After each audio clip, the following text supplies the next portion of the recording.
Hier, samedi 11 février, l'Église célèbre Notre-Dame de Lourdes en souvenir des apparitions de la Vierge Marie à Bernadette. C'était un 16 février la première fois. Lourdes est devenu le sanctuaire où affluent les malades. À Lourdes, le malade est roi, est bien traité. Mois de février, mois des malades. Chaque année, dans notre paroisse, nous célébrons le jour de la santé aujourd'hui. J'en parlais à une amie la semaine dernière en disant qu'on va mettre en honneur tous nos malades et ceux qui les soignent en ce dimanche 12 février. Et comme Jésus, qui a donné tant d'attention aux malades, alors il m'a répondu, si l'Église fait ça, eh bien c'est très bien. Elle suit les pas de Jésus. Et notre paroisse sera bénie. Et elle ira de l'avant en mettant au centre les plus petits, les plus malades. Je suis bien d'accord avec la pensée de mon ami. Alors, allons de l'avant et donnons aux malades aujourd'hui la première place. Et nous serons les disciples de celui qui a dit « J'étais malade et tu m'as visité ». Et maintenant, je donne la parole à notre amie Laurence, qui est aumônier d'hôpital et qui va vous dire ce qu'elle fait.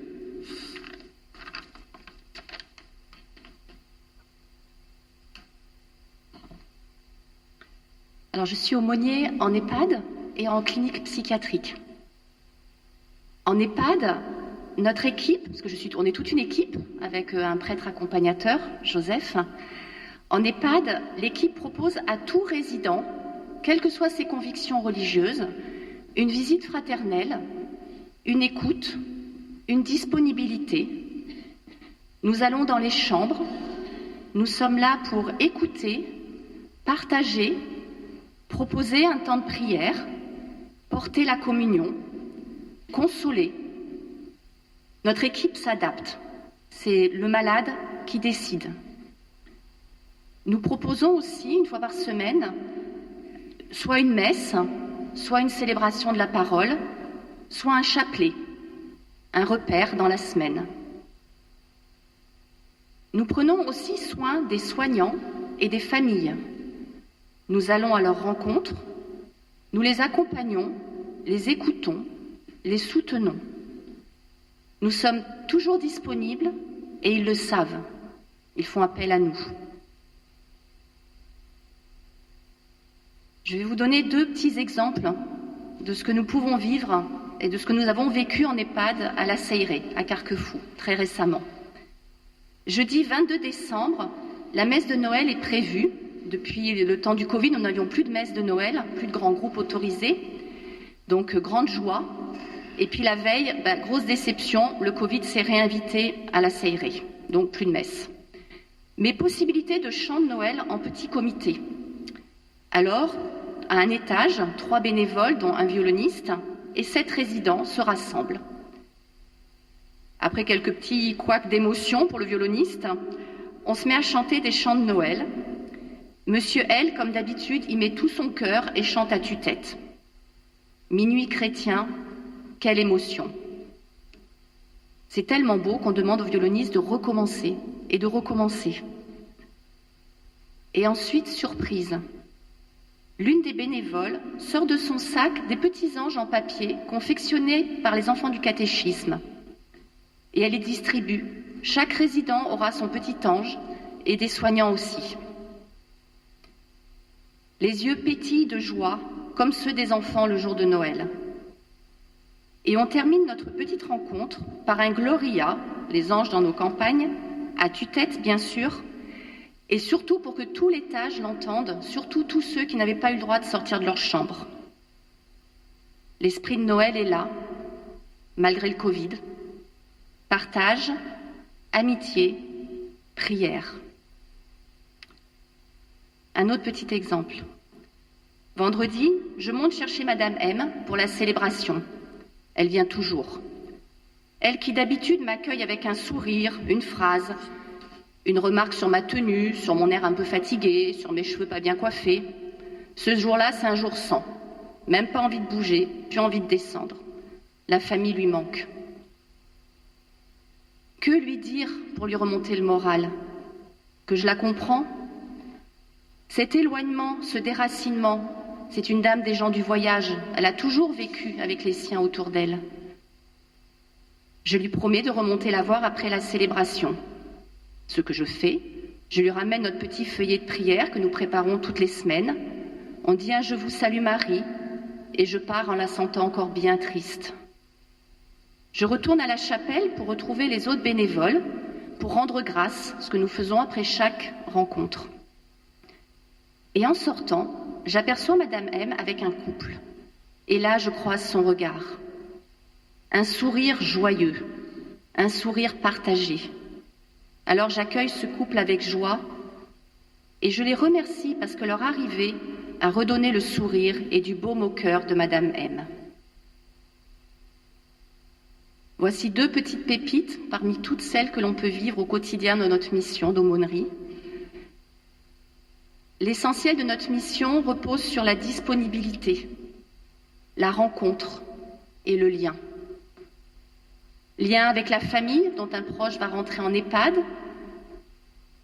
lien avec Amitié Espérance lorsqu'une personne en fragilité psychique arrive à la clinique, lien avec les aumôniers des autres sites hospitaliers lorsque j'apprends qu'un enfant du caté est hospitalisé ou qu'une future maman est en détresse ou qu'un paroissien part à l'hôpital. Tout ça en lien toujours bien sûr avec le SEM, l'Arche, les petits fragiles et tous les autres bénévoles de notre belle paroisse. Grand lien aussi avec les équipes funérailles pour accompagner les familles et les soignants lors du décès d'un malade ou d'un résident, pour accompagner les personnes de la rue qui viennent aussi en EHPAD et qu'on accompagne jusqu'au bout. Nous sommes là pour consoler et pour faciliter la rencontre.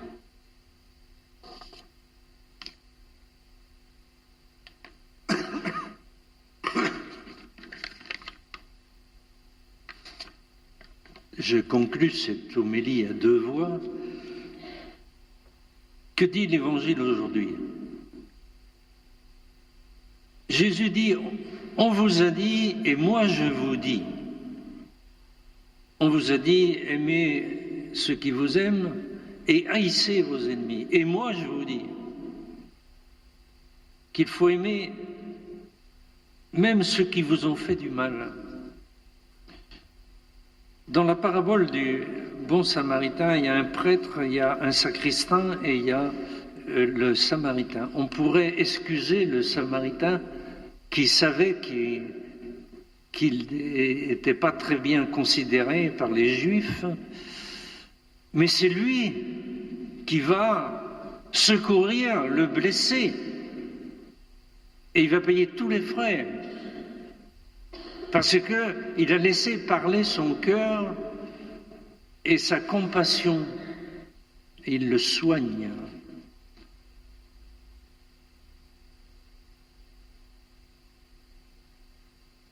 En ce jour de la santé, prenons l'exemple du Samaritain.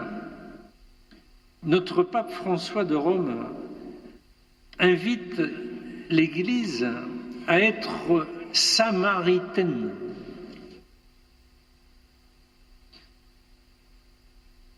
Nous sommes sous le coup de cette information terrible de Turquie et de Syrie. Plus de 25 000 morts. C'est tout à l'honneur de la France d'avoir envoyé en Turquie un hôpital de campagne pour soigner les blessés. du tremblement de terre. Eh bien, notre pape François dit que l'Église devrait être comme un hôpital de campagne pour accueillir tous les blessés de la vie, tous ceux qui sont mal dans leur corps et dans leur tête. Alors, nous pouvons être un peu fiers de notre paroisse qui organise ces services de santé, de visite des malades. Soyez tous bénis, vous, des services évangéliques des malades, vous, des petits fragiles, vous, de l'amitié Espérance, de Mataccueil, ainsi que les aidants qui discrètement appuient une personne âgée. Car c'est vous qui aimez le plus petit, l'amoché, celui ou celle qui a perdu ses facultés. Ainsi, vous prenez soin du Christ lui-même, qui nous a dit « J'étais malade et vous m'avez visité ». Amen.